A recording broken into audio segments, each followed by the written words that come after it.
Good morning बच्चों।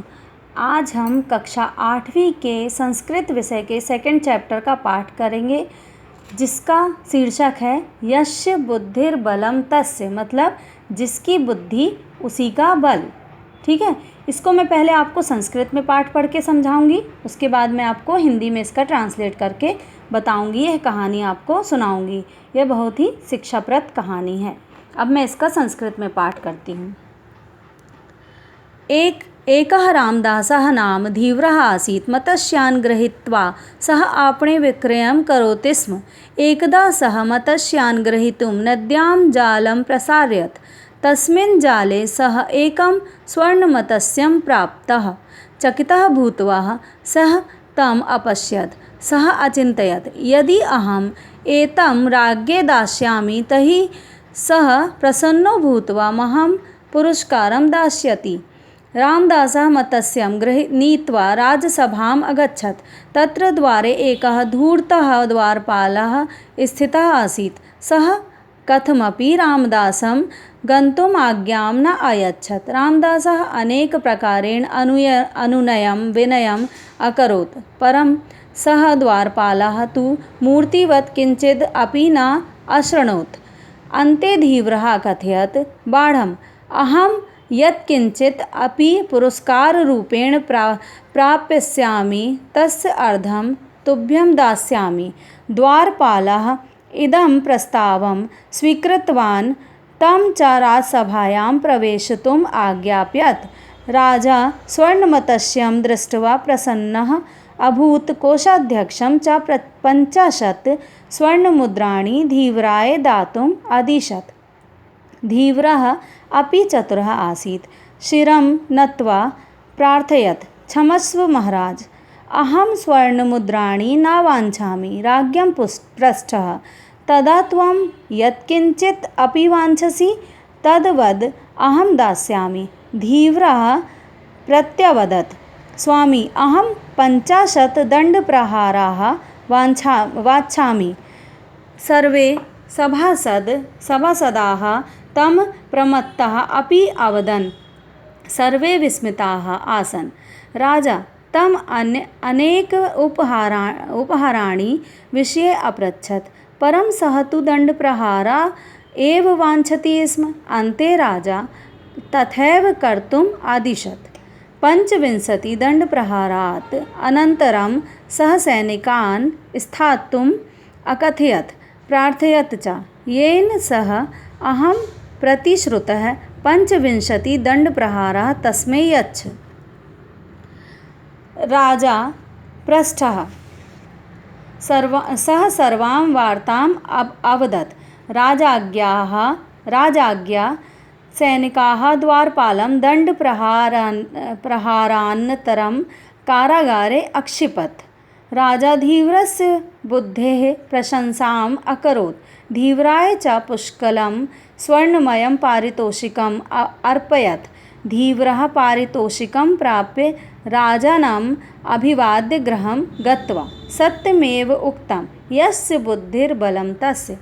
बच्चों, अब मैं इसका आपको हिंदी में अनुवाद करके सुनाती हूँ।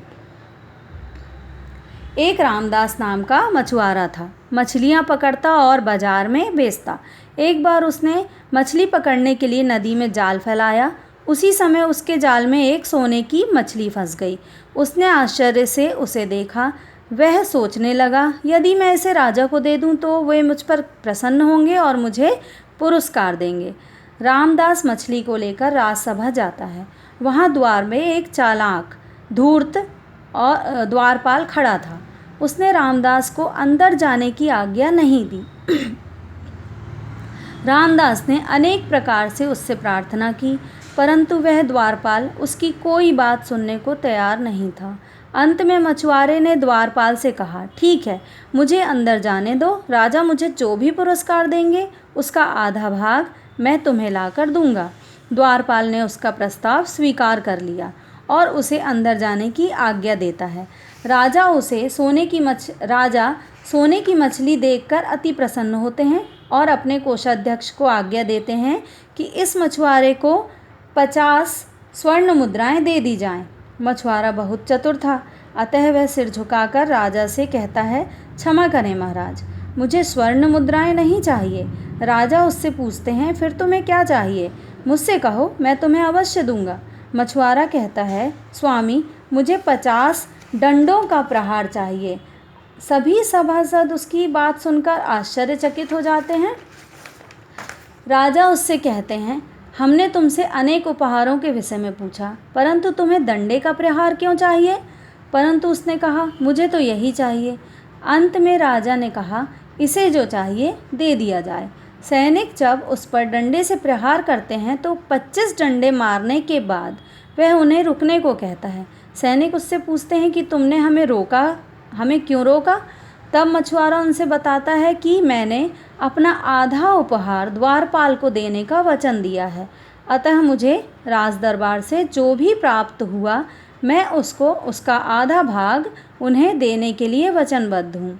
राजा से सैनिक उसकी सभी बातें बता देते हैं। राजा सब कुछ समझ जाते हैं और द्वारपाल को बुलाकर उसकी दुष्टता का दंड देते हैं, उसे कारागार में डलवा देते हैं तथा मछुआरे को उसकी बुद्धिमानी का इनाम भी देते हैं और उसकी प्रशंसा भी करते हैं। मछुआरा इनाम पाकर बहुत अधिक प्रसन्न होता है और राजा का अभिवादन करके अपने घर लौट जाता है। तभी सभी कहते हैं कि सत्य यस्य बुद्धिर बलम तस्य, जिसकी बुद्धि उसी का बल, मतलब बुद्धि ही सब कुछ होती है। इसलिए बच्चों, हमें विपत्ति के समय भी अपना धैर्य नहीं खोना चाहिए और हमेशा अपनी बुद्धि से काम लेना चाहिए, है ना।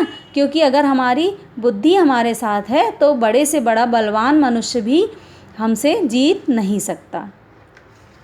अब इसके कुछ शब्दार्थ हैं जिसको मैं पढ़ती हूँ, आप समझिए। धीव्रः मतलब मछुआरा, निवार्यत रोक दिया, यत् किंचित जो कुछ भी, प्रमत्तः पागल, स्थातुम ठहरने के लिए, ग्रह ग्रहण करना, वांच चाहना, विक्रयम बेचना बिक्री, आदिशत आदेश दिया, दंड प्रहारा डंडे का प्रहार, प्रतिश्रुतः वादा किया हुआ है, कारागारे जेल में।